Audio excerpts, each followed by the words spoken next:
अस्सलाम वालेकुम, आदाब। मैं सैयद जावेद हसन। सबसे पहले हम अपने दर्शकों का शुक्रिया अदा करते हैं कि बुनकर समाज से मुतल्लिक बिहार लोक संवाद के वीडियो को आपने काफ़ी पसंद किया।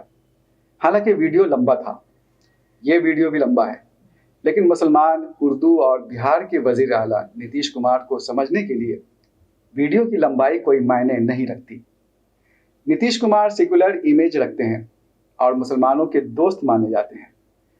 रियासत की अलग अलग खानकाहों और मज़ारों पर चादरें चढ़ाते हैं, आज़मीन हज के लिए दुआया तकरीब में शिरकत करते हैं और ईद की मुबारकबाद पेश करने के लिए पटना के गांधी मैदान तशरीफ ले जाते हैं।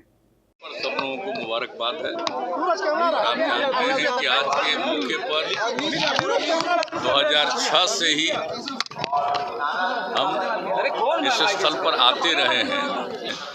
बड़ी खुशी की बात है कि इस बार फिर से पहले की तरह देख रहे हैं कि लोगों को काफ़ी खुशी है और बड़ी संख्या में लोग आए हैं। सबके प्रति मेरी शुभकामनाएं हैं और हम लोग तो यही चाहते हैं कि समाज में प्रेम और भाईचारे का भाव हो, सब लोग एक दूसरे की इज्जत करें। किसी भी धर्म को मानने वाले हैं, सबको एक दूसरे की इज्जत करनी चाहिए। खुद नीतीश कुमार और उनकी पार्टी के कई नेता कहते हैं कि जेडीयू ने मुसलमानों के लिए कई काम किए हैं। कुछ कामों के बारे में आप नीतीश की ही जुबानी सुन लीजिए। तो हिंदू मुस्लिम का भी झंझट लोग करते रहते हैं, तो हमने तो हिंदू मुस्लिम का झंझट खत्म कर दिया। और आप जानते हैं पहले मदरसों को सरकारी मान्यता दी, नहीं मिलता था मदरसों को। तो जो मदरसे थे उनमें जो पढ़ाते हैं उनको सरकारी स्तर पर पढ़ाने वाले को हम लोग जो शिक्षकों को देते हैं वही हम लोग दे रहे हैं। लेकिन क्या नीतीश कुमार का एक दूसरा चेहरा भी है? क्या नीतीश कुमार उर्दू दुश्मन है? क्या मुसलमानों के लिए काम करना और उर्दू के लिए काम करना दोनों एक ही बात है या दोनों अलग अलग बातें हैं? इसकी वजाहत सीनियर सहाफ़ी डॉक्टर रेहान गनी इन लफ्ज़ों में करते हैं। उर्दू और मुसलमान दो अलग अलग चीज़ें। उर्दू का ताल्लुक़ ज़बान से है और मुसलमानों का ताल्लुक़ जो मुख्तलिफ़ अक़लियतें हैं जो इस रियासत में रहती हैं, ये मुख्तलिफ़ मज़ाहिब की मानने वाली हैं या मुख्तलिफ़ ज़ुबानें बोलने वाली हैं, उससे ताल्लुक़ है। इसलिए मुसलमानों का मसला अलग है और उर्दू का मसला अलग है। उर्दू के तई नीतीश सरकार की सर्दमहरी का जिक्र पिछले चंद बरसों से हो रहा है, लेकिन अब इसमें शिद्दत आ गई है। यही वजह है कि उर्दू काउंसिल हिंद की तरफ से पटना में हाल ही में एक दिवसीय उर्दू बचाओ धरना का आयोजन किया गया। धरना के माध्यम से नीतीश सरकार के सामने 18 मांगे पेश की गई। इससे कबल उर्दू काउंसिल ने उर्दू के सारे मसाइल के सिलसिले में जलसे किए, जुलूस किए, नशस्तें की, मुज़ाकरा किया, नीतीश हुकूमत से मिलने की कोशिशें की, वफ़द से मिलने की दरख्वास्त दी, उनके मिनिस्टर से मिले, उनके अफसरान से मिले, लेकिन उर्दू का कोई मसला हल नहीं हुआ। ऐसा लगता है कि उर्दू और उर्दू आबादी के मसाइल पर नीतीश कुमार ने और इनकी हुकूमत ने ये तहैया कर रखा है कि हम इनका मसला कभी नहीं हल करेंगे। 6 बरस से उर्दू अकेडमी की तश्कील नहीं हुई है, 6 बरस से उर्दू एडवाइजरी कमेटी की तश्कील नहीं हुई है, अक़लियती कमीशन की तश्कील नहीं हुई है, मदरसा बोर्ड का चेयरमैन नहीं है। ये सारे अक़लियती इदारे हैं, उर्दू के इदारे हैं, ये ठप पड़े हुए हैं। लेटर नंबर 1055 के ज़रिया 15 मई 2020 में मैट्रिक में उर्दू की लाज़मियत ख़त्म कर दी गई। अब मैट्रिक में उर्दू लाजिम नहीं है। इससे ये नुकसान हुआ कि उर्दू आबादी उर्दू की तालीम से महरूम हो गए। अब वो उर्दू, उनको या तो उर्दू लेना है या हिंदी लेना है। आप समझ सकते हैं कि हर आदमी, हर बच्चा हिंदी लगा। इस तरह से उर्दू की तालीम और तदरीस का सिलसिला बहुत खूबसूरती के साथ एक साजिश के साथ रोक दिया गया। उर्दू बच्चों का जो उर्दू मज़मून है उसका सवालनामा उनको उर्दू में नहीं दिया जाता है। उर्दू अखबारात में, उर्दू अखबारात में हिंदी में इश्तहारात दिए जाते हैं जो सरासर जुल्म और नाइंसाफ़ी है। जूनियर मदरसा शमसुद्दीन 8-10 वर्षों से बंद है। वहाँ ना स्टाफ है ना टीचिंग स्टाफ है। सितंबर में हम जाके वहाँ आप अरबिक एंड पर्शियन इंस्टीट्यूट में आज 8-10 वर्ष से सिर्फ डायरेक्टर है, कोई ओहदा नहीं, ना टीचर है ना तालिब इल्म है और ना गैर तदरीसी अमला है। इसी तरह से आप देखेंगे कि उर्दू डायरेक्टरेट में लगभग 1200 ओहदे जो रिटायरमेंट की वजह से खाली हो गए हैं, उन पर बहाली नहीं की जा रही है। ये 1200 ओहदे 500 बरस से ज़्यादा अर्से से खाली पड़े हुए हैं। कई यूनिवर्सिटी में उर्दू का शोबा नहीं है, लोग परेशान हैं, बच्चे परेशान हैं, लेकिन शोबा नहीं खोला जा रहा है। हमने उर्दू का एक मुतालबातनामा तैयार किया, 18 पॉइंट वो मुतालबातनामा है, चार्टर ऑफ डिमांड है, जिसको हम गवर्नर को वज़ीर आला बिहार को भेजेंगे और ये उससे ये कहेंगे कि अगर आपने जल्द अज जल्द इन मुतालबात को हल नहीं किया तो उर्दू काउंसिल पूरे बिहार में उर्दू तहरीक चलाएगी और उस वक्त तक अपनी तहरीक जारी रखेगी, या तो ये मुतालबा मंजूर जाए या आपकी हुकूमत चली जाए। दूसरी तरफ समस्तीपुर में मदरसा शिक्षक संघ के तत्वावधान में मदरसा शिक्षकों ने बिहार राज्य मदरसा शिक्षा बोर्ड का गठन करने समेत 9 सूत्री मांगों को लेकर विरोध प्रदर्शन किया। संघ के जिला अध्यक्ष मोहम्मद रिजवानुल हक कहते हैं कि चेयरमैन के नहीं होने की वजह से मदरसा बोर्ड का कामकाज ठप पड़ा है। अब हमारी मांगे जो है वो ये है कि 10 महीने से मदरसा बोर्ड में बोर्ड का गठन नहीं है, वहाँ चेयरमैन नहीं है, जिसके कारण बहुत सारा कार्य में बाधा आ रही है और काम करने में दिक्कत हो रही है, काम नहीं हो पा रहा है। इसलिए हम चाहेंगे कि वहाँ जल्द से जल्द चेयरमैन लाया जाए। दूसरा यह है सर कि हम लोग को जो बिहार के वज़ीर जनाब नीतीश कुमार जी ने 6ठा वेतनमान दिए 31/1/13 से, उस टाइम में उन्होंने इंक्रीमेंट हटा दिए, जो इंक्रीमेंट वहाँ नहीं मिल रहा। मदरसा शिक्षकों को और संस्कृत शिक्षकों को आज के डेट में इंक्रीमेंट 1/4/13 से नहीं दिया जा रहा है, जबकि स्कूलों में पहले के जो स्कूल हैं या उसके बाद भी जो लोग बहाल हुए 2015 में जिन लोग को दिया गया वेतनमान, तो उन लोग को इंक्रीमेंट भी दिया गया साथ में, लेकिन हम लोगों का इंक्रीमेंट 1/4/13 से रोक दिया गया है, जो कहीं ना कहीं विभागीय हम कहेंगे चूक है, जिसके कारण से ये कट गया नहीं हुआ। हम मांग चाहेंगे कि वो इंक्रीमेंट हम लोग का 1/4/13 से बहाल हो जाए। राष्ट्रीय जनता दल के सीनियर लीडर और पूर्व एमएलसी डॉक्टर तनवीर हसन कई तरह की दलीलें पेश करते हुए कहते हैं कि नीतीश कुमार उर्दू दोस्त नहीं बल्कि उर्दू दुश्मन है। जो हुकूमत बीजेपी के एजेंडे से काम कर रही हो और वो हुकूमत उर्दू के सवाल को पीछे न रखेगी तो आगे कैसे रखेगी? आप बीजेपी और आरएसएस के एजेंडा पर काम भी करें और कुछ लोग उन्हें सेकुलरिज्म का तमगा भी देने के लिए तैयार हैं। ये कैसी सेकुलरिज्म में चोंचों का मुरब्बा हो गया क्या सेकुलरिज्म? जो सेकुलरिज्म के दुश्मन के साथ दोस्ती करके भी सेकुलर रह जाता हो, ये तो चोंचों के मुरब्बा से ज़्यादा हैसियत नहीं है। इसलिए आज जो भी बरसर इक़्तिदार हुकूमत है उसने उर्दू के मामले को पिछले 20 साल से अनदेखा किया। जितनी भी उर्दू से मुतल्लिक़ तंजीमें हैं सब आज कई साल से खाली पड़ी हुई हैं, उन पर का कोई काम नहीं हो रहा है।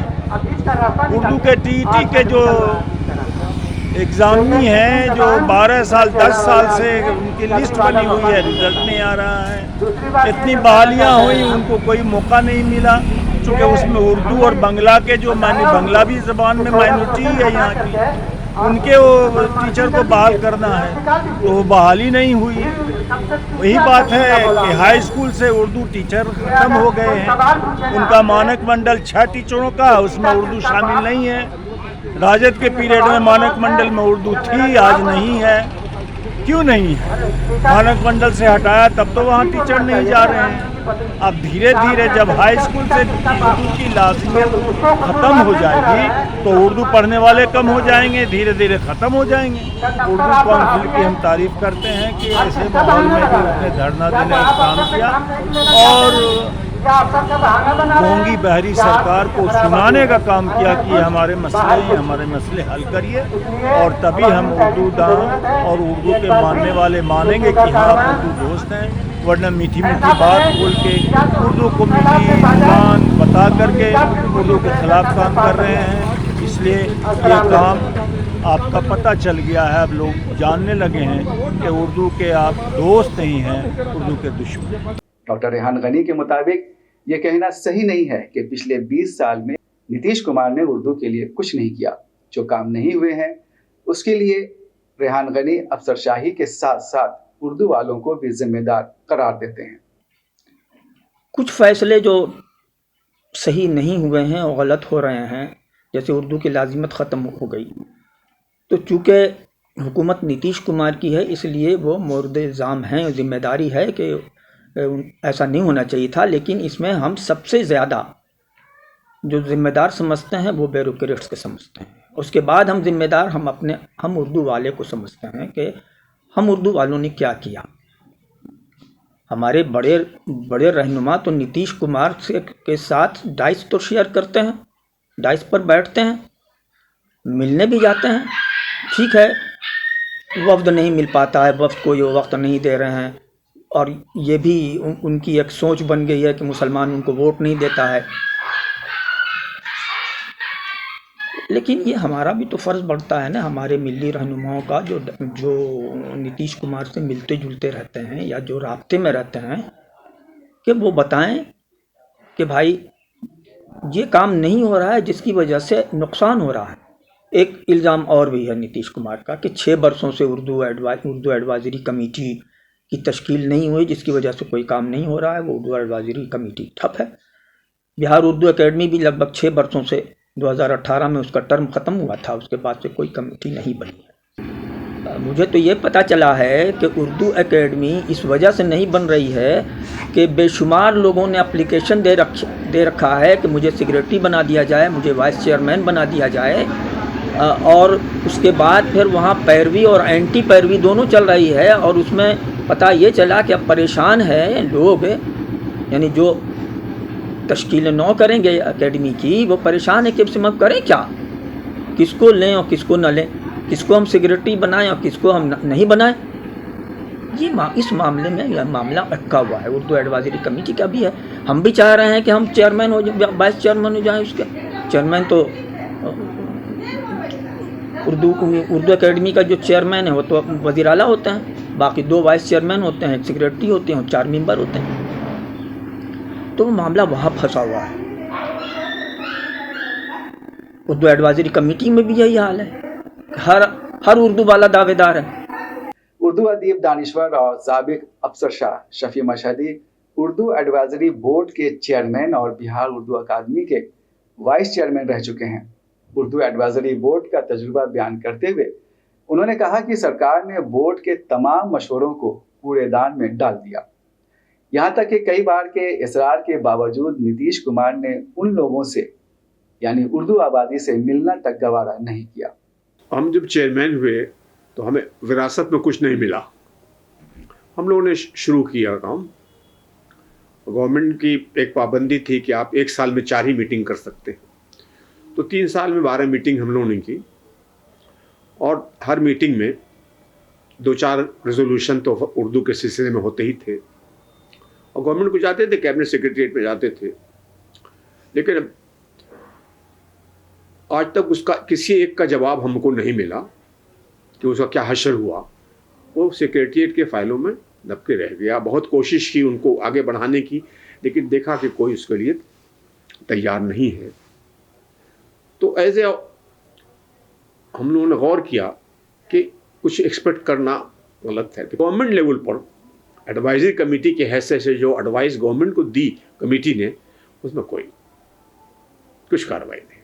जैसे बहुत से एक हम लोगों ने ये कहा कि उर्दू को एज ए सब्जेक्ट तमाम स्कूलों में कंपल्सरी किया जाए, ऑप्शनल न किया जाए। जो उर्दू आबादी के लोग हैं उन्हें उर्दू पढ़ना चाहिए, कंपल्सरी किया जाए। जहाँ उर्दू के टीचर नहीं हैं वहाँ उर्दू के टीचर बहाल किए जाएं। हम लोगों ने देखा कि उर्दू के टीचरों को ऐसी जगह तबादला किया गया जहाँ उर्दू पढ़ने वाले बच्चे नहीं हैं।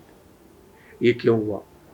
कुछ तो खुद अपनी सहूलत के लिए लोगों ने ट्रांसफ़र कराई, और कुछ ये एक लोकल लोगों की एक थी, साजिश थी, वो हुआ। उर्दू की जगह खाली हैं। उर्दू के नाम पर जो आपने कहा कि हमें 5000 पोस्ट है उर्दू की, और तो 5000 में तो 2000 रिजर्व है, तो उनको डिजर्व कीजिए आप, और डिजर्व करके ये कीजिए। उस तरह की पोजीशन थी। दूसरी चीज़ थी कि भाई फ़रोग़ अदब के लिए करते हैं कमेटी के लिए, जो मेंबर्स हैं वो सहरसा के मेंबर हैं, कोई बेतिया के मेंबर है, वहाँ से आते हैं वो, और उनको 1000 रुपया अलाउंस मिलता है। उतने में तो किराया भी नहीं उनको होता है। तो उनको कम से कम मीटिंग में जब आए तो टीए दिया जाए वापसी के लिए, और कुछ लोकल के लिए आप 1000 देते हैं वो दीजिए, कि टीए तो दे दीजिए, बस का ही दे दीजिए, ट्रेन का ही दे दीजिए, सेकंड क्लास का। तो कोई जवाब नहीं। फिर वाइस चेयरमैन जो हैं, वाइस चेयरमैन है तो वाइस चेयरमैन बेचारे को कुछ तो फैसिलिटी दीजिए, कुछ नहीं। नतीजा ये है कि ज़्यादातर जो मेंबरान थे वो आने में भी झिझकते थे। हर मीटिंग में 2 या 3 पोजीशन ज़रूर होती थी।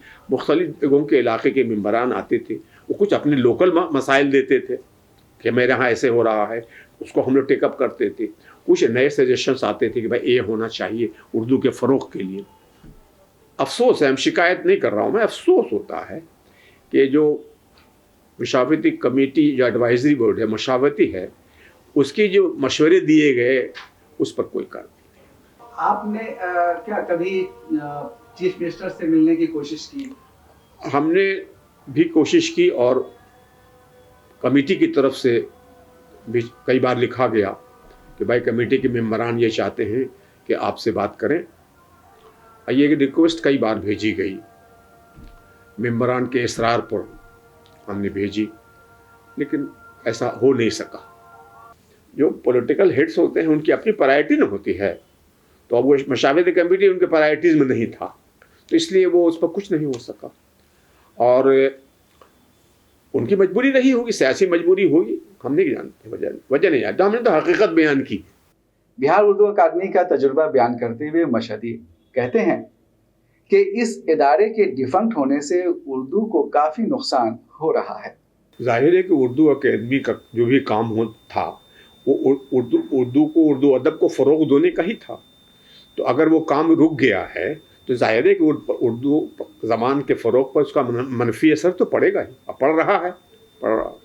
अब मान लीजिए मशहूर आपने इशाती इमदाद का पैसा देते हैं तो किताबों का फ़रोग़ होता है, लिखने वालों का हौसला बढ़ता है, आप इनामात देते हैं, आप ये करते हैं, अदबी सेमिनार करते हैं, महफिलें करते हैं, तो एक फ़िज़ा बनती है ना उर्दू के लिए, उर्दू के हक़ में एक फ़िज़ा बनती है।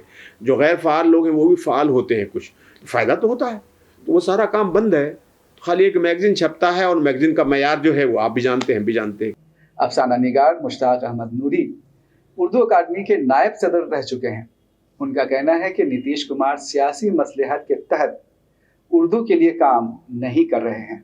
7 साल से जो उर्दू इदारे हैं वो बिल्कुल बंद हैं। क्या उन्हें इस बात का मालूम नहीं है? क्या ये उनकी ड्यूटी नहीं है तो सारे इदारों को भरें? अगर उनकी ड्यूटी है और उनको मालूम है, ये आप कैसे कर सकते हैं कि उनके बिहार में क्या हो रहा है उनको नहीं मालूम है? उन्हें मालूम है। अगर वो चाह लेंगे तो एक दिन में सारा डिसीजन हो जाएगा, लेकिन वो वाकई जानबूझ के नहीं करना चाह रहे हैं, उन्हें नहीं करना है। वो जब से बीजेपी के साथ गए, बीजेपी के बहुत से जो उसूल हैं उन पर अपने आप लागू हो गए और उनके लिए प्रायोरिटी ये है कि हम बीजेपी को खुश करें ताकि चीफ मिनिस्टर से आगे के भी मसाइल उनके हल हो जाएं। मामला ये है, अब सवाल पैदा होता है कि वो क्या करें, अपने सरकार को बचाए रखने के लिए उनकी खुशनुदी हासिल करें या मुसलमान की खुशनुदी हासिल करें। अगर मुसलमान की खुशनुदी हासिल करनी होती तो सारे इदारे भर गए होते। और मैं आपको बताऊं कि ऐसा नहीं है। आखिर उर्दू एकेडमी का हाल बताऊं, उनकी इसमें ही 10 से नहीं बना था, 15 में जब इलेक्शन का टाइम आया तब बना। तो आप किसी भी इदारे पर अगर एक साथ जोर लगा के नहीं कुछ कर रहे हैं, इससे आप क्या समझेंगे? अब एक बार फिर लौटते हैं नीतीश के दौरे हुकूमत में मुसलमानों के लिए किए गए काम की तरफ। AIMIM विधायक अख्तरुल ईमान कहते हैं कि नीतीश ने दरअसल मुसलमानों के साथ दगा किया है। मैं कह रहा हूँ कि बिहार के आम बाशिंदों के लिए जो काम किया है, क्या मुसलमानों के लिए उससे ज़्यादा काम किया? मैं दावे के साथ कह सकता हूँ कि बिहार की दूसरी जात बिरादरी के साथ जितना उसने एहसान किया है, मुसलमानों के साथ उतना ही दगा किया है। और इसका सबूत मैं कहीं से नहीं लाता। ये नीतीश कुमार जी की ही रिपोर्ट, जो बिहार में जाति आधारित गणना की रिपोर्ट है, वो चीख कर कह रही है कि बिहार में भूमिहार भाइयों की आबादी 37 लाख है, नौकरी में हिस्सेदारी 58,000 1,87,000 मिली है। उनके लिए जरूर आपने काम किया है। कोयरी आबादी, कुल्मी आबादी आपकी 37 लाख जिसकी आबादी है, 58,000 नौकरी की जगह पर 1,18,000 दिया है। आपने जरूर उनके लिए काम किया है। क्या जिन मुसलमानों की नौकरी में हिस्सेदारी 3,68,000 की होती है, उनको 1,60,000 70,000 नौकरी देकर 2 लाख के गर्दन पे आपने तलवार चलाई है? मुसलमानों के लिए काम किया है? ये मुसलमानों के दलाल और मुनाफिक लीडर हैं जो उनकी वाहवाही करते हैं। मुसलमानों का हकीकत पसंद तबका, मुसलमान का हक वो, मुसलमान का दूरंदेश तबका वो आंखें खोल कर देख रहा है कि मुसलमानों की उर्दू जबान मिटाई गई, मुसलमानों को नौकरी से छाटा गया, मुसलमानों के इलाके में फसादात कराए गए, मुसलमानों के इलाकों में सड़क पुल पुलिया बनने नहीं दिया गया, मुसलमानों के इलाके में हॉस्पिटल कायम नहीं हुए। और आज सबसे ज्यादा माइग्रेंट मजदूर अगर है तो मुसलमान है।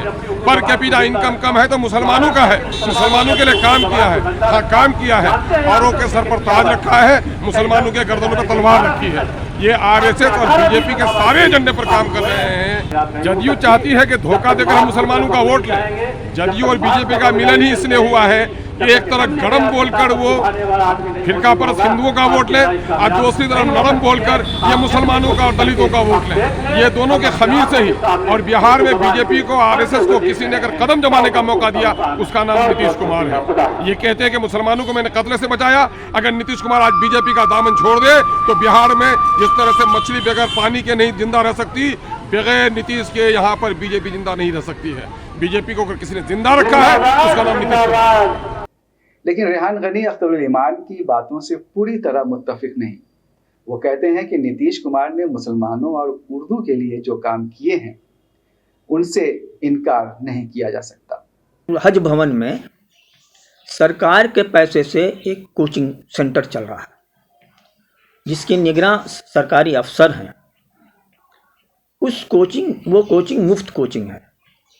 उसमें डिप्टी कलेक्टर, बीपीएससी और दूसरे जो इदारे मुकाबला जाती इम्तहान लेते हैं, कम्पिटिटिव एग्ज़ामिनेशन लेते हैं, उसकी वहाँ बाज़ाब्ता पढ़ाई की जाती है, उसके लिए तैयार किया जाता है।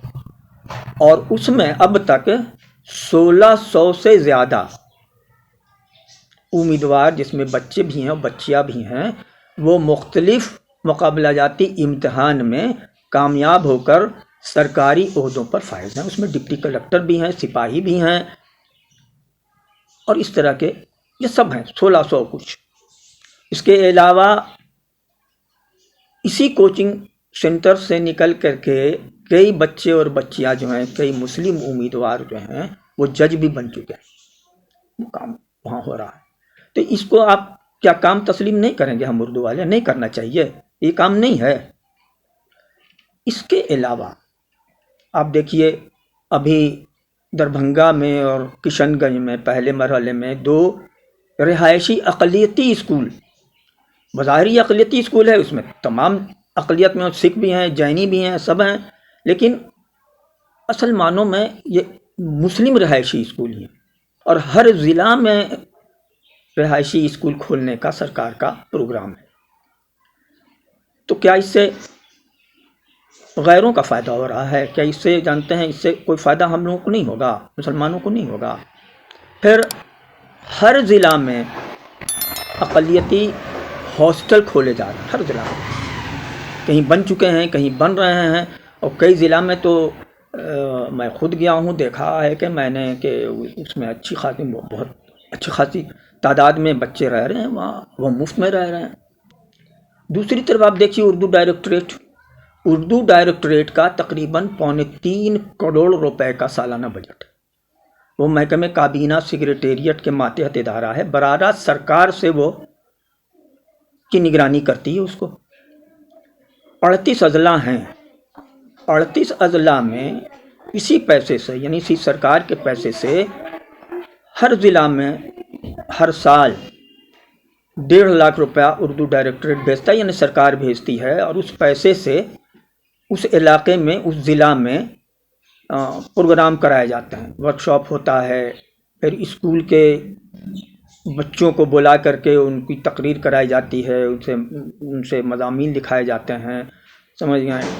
और उनको फिर जो मुकाबला होता है उस मुकाबले में जो पहले दूसरे तीसरे नंबर पाते हैं उनको उसी पैसे से, यानी उसी 1.5 लाख रुपए से इनाम दिया जाता है। हर ज़िला में उर्दू ज़ुबान सेल है जिसका बाज़ाब्ता इंचार्ज अफसर है, जिसकी निगरानी में प्रोग्राम होता है। हर ज़िला में एक मैगज़ीन हर साल ज़रूर निकलता है। तो ये तो काम है ना उर्दू का, कि काम नहीं है। दूसरी एक किताबें छप रही हैं, उर्दू डायरेक्टरेट के वो पैसे उसमें अच्छी खासी रकम देती है। जैसी जितनी ज़ख़ीम किताब है आपकी, जितने सफ़हात हैं उसके हिसाब से जो पैसे देता है उर्दू डायरेक्टरेट, और वो किताबें छप रही हैं, बड़ी तादाद में छप रही हैं। अब यही देखिए पटना में अंजुमन इस्लामिया हॉल सरकार ने बनाया, एक बड़ी आलीशान इमारत, कई करोड़ रुपए की लागत से वो बनी। तो ये सब तो सामने की चीज़ें हैं, इससे हम इनकार कैसे कर सकते हैं। इस बात का जिक्र ज़रूरी नहीं है कि उर्दू बिहार की दूसरी सरकारी ज़बान है, और इस बात का भी जिक्र शायद ज़रूरी नहीं है कि मुसलमान इस रियासत की दूसरी बड़ी आबादी हैं। इस आबादी के दिलों में कई मुद्दों को लेकर खलिश है। भारतीय जनता पार्टी ने फैसला किया है कि विधानसभा का अगला चुनाव वो नीतीश कुमार की क़यादत में ही लड़ेगी। अब उर्दू आबादी को तय करना है कि उसे क्या करना है। और हम सब लोगों को, सभी हाजी आदमियों को मैं मुबारकबाद देता हूँ। हम तो यही आग्रह करेंगे कि आप रहने वाले बिहार के हैं, बिहार को भी आगे बढ़ाने के लिए और देश को भी आगे बढ़ाने का भी जरूर वहाँ कोशिश करिए। हिंदू मुस्लिम में हम कभी बचपन से ही फर्क नहीं मानते। हम तो मानते हैं कि सब एकजुट है, लेकिन सबको अपना अपना जो भी करना है, जिस तरह का करना है पूजा, वो करेंगे। अगले इलेक्शन में मुसलमानों को अपनी स्ट्रेटजी बदल देनी पड़ेगी, इससे पहले कि वक्त निकल जाए। अगले वीडियो के लिए दीजिए इजाजत। अल्लाह हाफिज।